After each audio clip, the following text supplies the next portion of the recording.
तो सतलोक के अंदर परमात्मा ने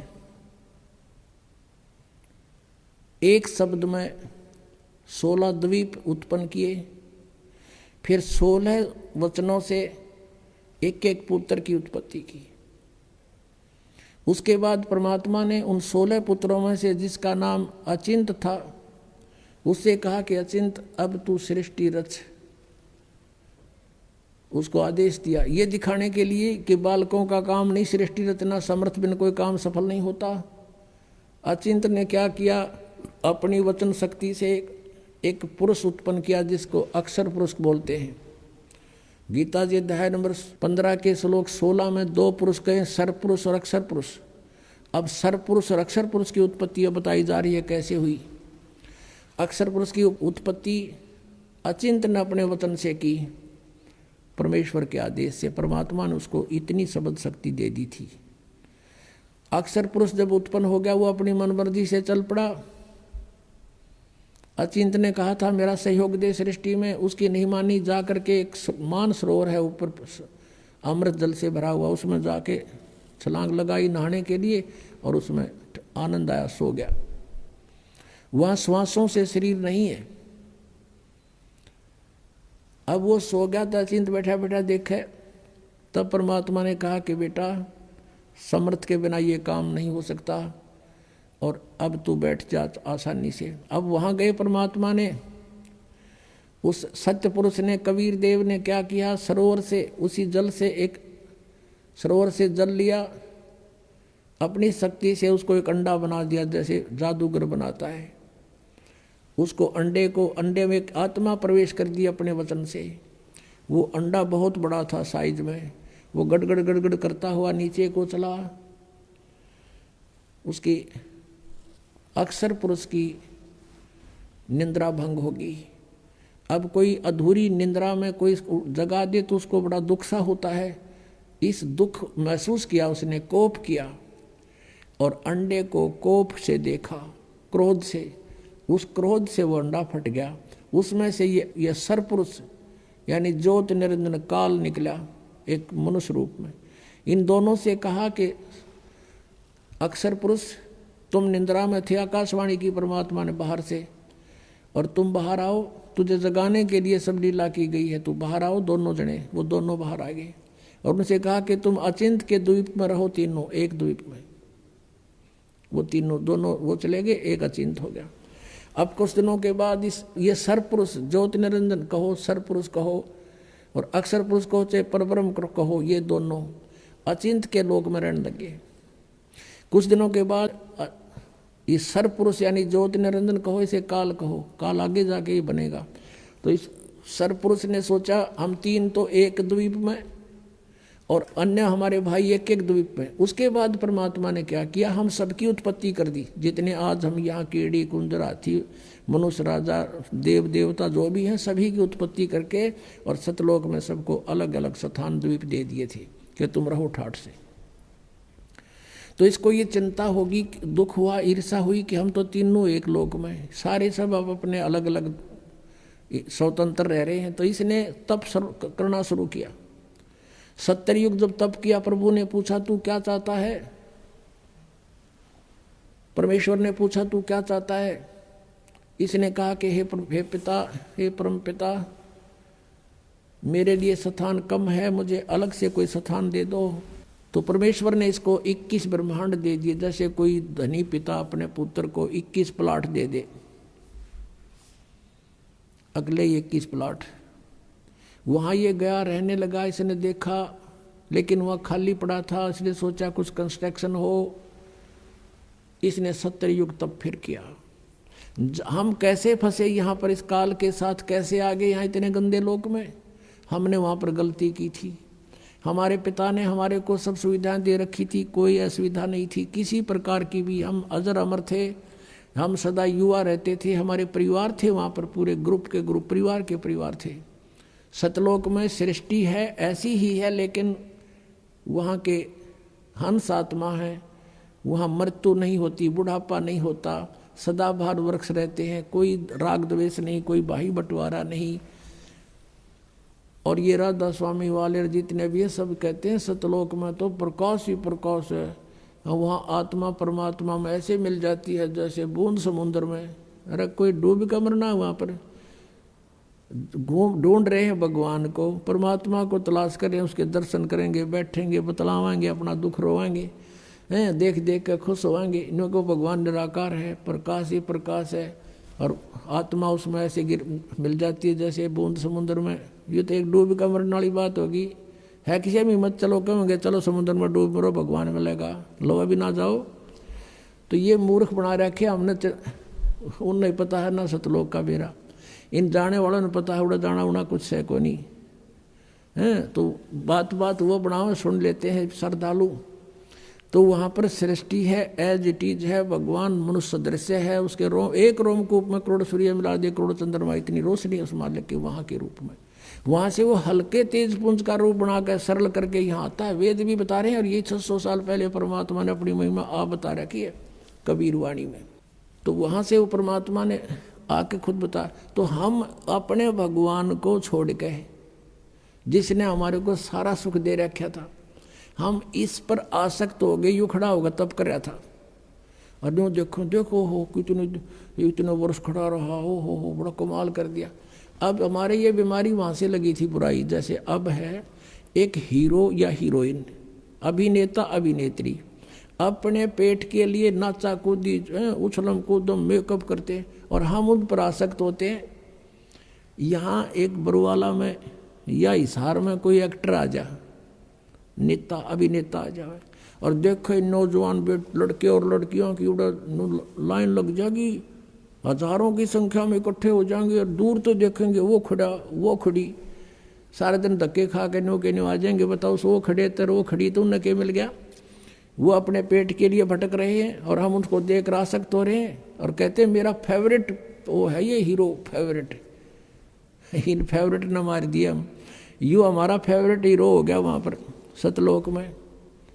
और परमात्मा ने आकाशवाणी की कि बच्चों तुम इसने ना देखो, मस्त रहो, भक्ति करो, चैन से रहो, इसका कर्म ठीक नहीं है। ये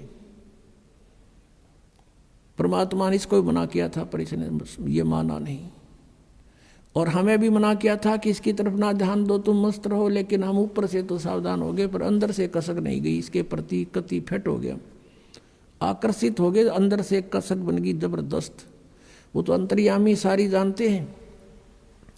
जब इसने दूसरी बार तप किया तब पूछा भी क्या मांगता है तू? 70 युग तप किया। तब इसने कहा प्रभु मुझे कुछ कंस्ट्रक्शन सामग्री दे दो ताकि मैं कुछ रचना रचूं। परमात्मा ने 5 तत्व और 3 गुण दे दिए कि ले बेटा खेल खिलौनों से। इसने सोचा भी ये भी बना लूंगा, लेकिन जीव नहीं है तो मैं करूंगा क्या, मुझे आत्मा भी चाहिए कि लेगा दिल नहीं लगे। तब इसने 64 युग तब फिर किया। तब प्रभु ने पूछा क्या मांगता है, बोल। तूने जो मांगा मैंने सब दे दिया। तब इसने कहा कि मुझे कुछ जीव दे दो, आत्मा दे दो प्रभु। अब परमेश्वर ने कहा कि भाई ये आत्मा नहीं दे सकता तुझे किसी भी सूरत में। हाँ तुझे और प्लाट चाहिए और दे दूंगा, ब्रह्मांड 5, 7, 10 चाहिए, ये नहीं दे सकता, क्योंकि ये मेरी आत्मा है, मेरे वचन से उत्पन्न हुई है, मेरी हृदय है, ये मेरी आत्मा है, ये नहीं दे सकता तुझे। लेकिन एक शर्त है, यदि कोई स्वयं तेरी स्वेच्छा से जाना चाहता है तो जा सकता है, जा पूछ ले।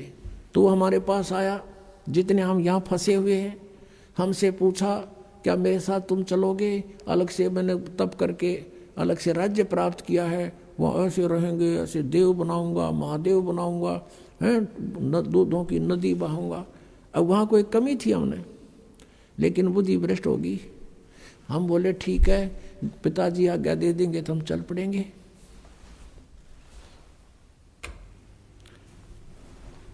अब उसने परमेश्वर कबीर देव से कहा काल ने कि पिताजी कुछ आत्माएं मेरे साथ जाने को एग्री हैं। परमेश्वर ने कहा कि मेरे सामने स्वीकृति दिला दो। परमेश्वर आए वहाँ से स्वयं और हमारे पास आकर खड़े हो गए। परमेश्वर ने कहा कि बोलो भाई कौन जाना चाहता है इसके साथ, हाथ खड़ा करो। अब परमात्मा ने पहले तो हमें मना किया था कि इस पर आसक्त मत हो, हम शर्मिंदे हो गए, नीचे को मुंह कर लिया, कोई नहीं बोला, सन्नाटा छा गया। तब परमेश्वर ने कहा कह रहे तो आप तो कह रहे, तू तो कह रहा था ये बहुत कुछ मेरे साथ जाने वाले हैं, ये तो कोई बोलता ही नहीं, झूठ बोलता था तू।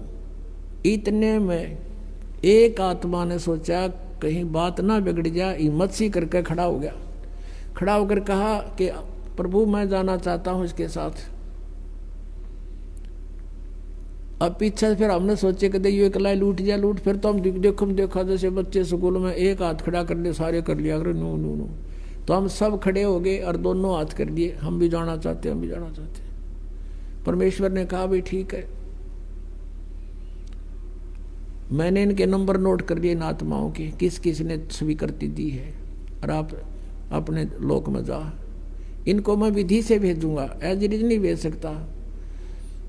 तो क्या किया परमात्मा ने, हमें बीज रूप बनाया सूक्ष्म, और जिसने सबसे पहले काल के साथ आने की स्वीकृति दी थी उसको एक लड़की का रूप बना दिया, युवा लड़की, युवती, खूबसूरत लड़की बना दिया, जो आगे चल के दुर्गा कल आई।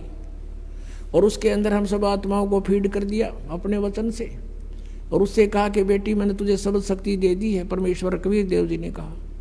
और जितने जीव ये ब्रह्म कहे, सरपुरुष कहे, उतने तो उत्पन्न कर देना, तेरे वचन में शक्ति दे दी, तू वचन से भी उत्पन्न कर सकती है। अपने पुत्र सहजदास से कहा कि पुत्र जा अपनी बहन को ज्योत निरंजन के पास छोड़ के आ, सरपुरुष के पास। उसके ब्रह्मांड, ये सभी ब्रह्मांड वहीं थे सतलोक के अंदर। ये वहां खड़ा था, सहजदास उस लड़की को लेकर गया, प्रकृति को, दुर्गा को, और वहां जाकर कहा कि ले पिताजी का आदेश है, ज्योति निरंजन जितनी भी आत्माओं ने तेरे साथ आने की स्वीकृति दी थी उन सबको इसके अंदर फीड कर दिया, भगवान ने भर दिया, और इसको वचन शक्ति दे दी है, जितने जीव तू कहेगा ये वचन से बना दिया करेगी। और ऐसा कहकर सहजदास वापस आ गया। अब ज्योत निरंजन ने देखा, इस ब्रह्म ने, सरपुरुष ने, युवा लड़की, अपनी आत्माओं, ये यहाँ बलात्कार और ये बकवादें जो हैं ये हमारे अंदर, इस मन वहीं से घर कर गई थी इस काल में, ये मन रूप में सबके अंदर विद्यमान हो गया, इसने ऐसा एलिमेंट छोड़ दिया हमारे अंदर, इसके अंदर ये दोष आ गया। एकांत में अकेली युवती को देखकर इसने उसके साथ जुल्म करना चाहा, लड़की भी भांप गई इसके इरादे को, और कहा कि ज्योति निरंजन बात सुन, तू मेरा बड़ा भाई, तू मेरे से पहले उत्पन्न हुआ, अंडे से परमात्मा का ही उत्पन्न किया हुआ है, और उसी से मेरा जन्म हुआ। तू मेरा बड़ा भाई, मैं तेरी छोटी बहन, बहन भाई का यो क्रम अच्छा नहीं होता, तू जुल्म ना करे। पिताजी ने मुझे शब्द शक्ति दे रखी है, वचन शक्ति, जितने जीव कहेगा मैं बना दूंगी। इसने एक नहीं सुनी, हद से आगे बढ़ गया। लड़की ने अपनी इज्जत सुरक्षा के लिए कुछ ना पाया तो उसने छोटा रूप बनाया, और इसने बकवाद के लिए मुंह खोल रखा था, मुंह के माध्यम से पेट में चली गई। वहां से परमेश्वर कबीर देव अपने पिता से पुकार की, भगवान मेरी रक्षा करो।